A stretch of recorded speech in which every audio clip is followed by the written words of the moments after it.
Ok, c'est ça. D'accord. Donc, pour le moment, merci, je n'ai pas le temps. Donc voilà, c'est comme ça se présente. Ouais, donc on est dans un nouveau, dans un nouveau projet comme ça. Et là, vous voyez qu'il y a les différents types de questions qui sont en bas ici. Je vais essayer d'agrandir. Différentes questions qui sont en bas. Si je prends le test,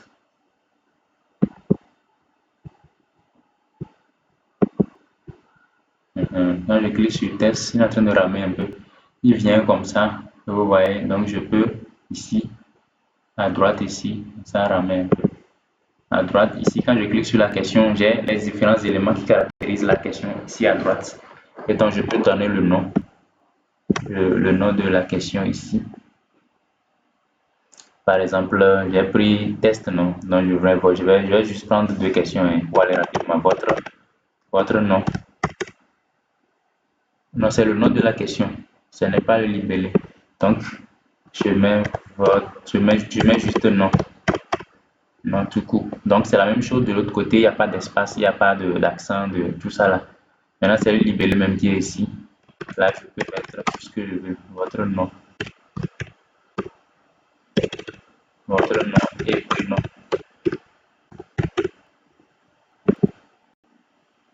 Et vous voyez comment on dit, les indices de questions là aussi sont là. On peut aussi le remplir. Il y a le read only, le required, et beaucoup de choses. La taille maximum qu'il faut saisir pour la réponse. Il y a beaucoup de paramétrages aussi qui sont là, les contraintes, les calculs qui sont directement ici. Vous voyez tout ça là. Maintenant, je vais ajouter une question de type numérique et on va aller télécharger. Donc ici, je vais mettre votre âge. Donc je mets ici âge. Ici, je mets votre âge. Votre âge. D'accord. Et donc là, je peux le rendre obligatoire. Je peux le rendre required. Je vais sur le premier si je mets required. Ok, là, j'ai fini mon projet comme ça. Est-ce que je l'ai enregistré même? Je vais le sauvegarder. Je vais dans un autre projet. Je mets juste projet pour pouvoir le retrouver après. Et maintenant, je vais l'exporter. Donc ici, vous voyez, on peut l'exporter en XML et en XLS form. Donc je prends XLS form. Je me demande de donner un nom. Je mets projet comme je l'ai mis. Et je vais aller choisir un emplacement pour le retrouver facilement. Je prends bureau et je fais enregistrer. Et c'est fini. Il m'a créé mon XLS form comme ça. Qui est ici, projet. C'est ça ici en bas ici.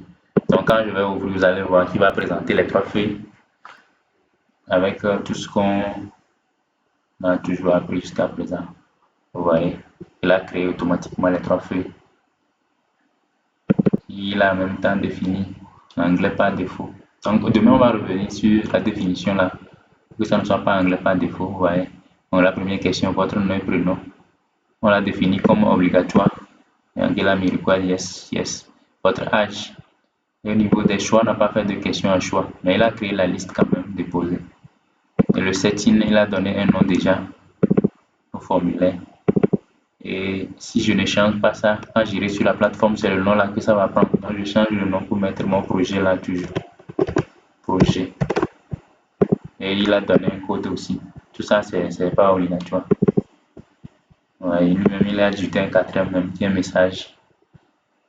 Et donc là, je l'enregistre. Je vais aller sur la plateforme. On va faire la démonstration là et on va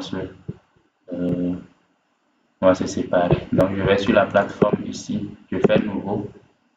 Et je prends télécharger à partir de SLS Form. Je vais aller chercher le fichier que je viens de créer, qui nomme projet ici.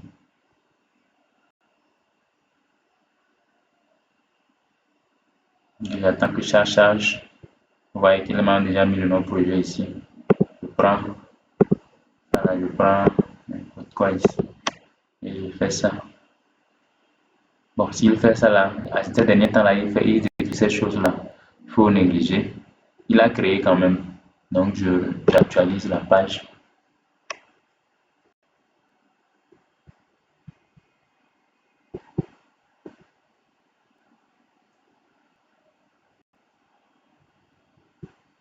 J'actualise la page, je vais dans la liste pour aller le chercher. Il a créé. Si tu ne fais pas attention, tu vas importer ça plusieurs fois. Il a créé, le nom c'était projet. On va aller chercher projet. C'est ça ici, ouais, qu'il a créé. Donc j'ouvre ça. Je vais dans édition. Et vous voyez les deux questions qu'on a créées de l'autre côté. C'est ça qu'on a ramené ici.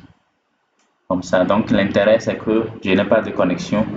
Ou bien je n'ai pas une bonne connexion pour travailler sur la plateforme Kobo Toolbox. Donc j'utilise l'outil là qui est hors ligne. Je crée mon formulaire, je prends tout mon temps pour le faire.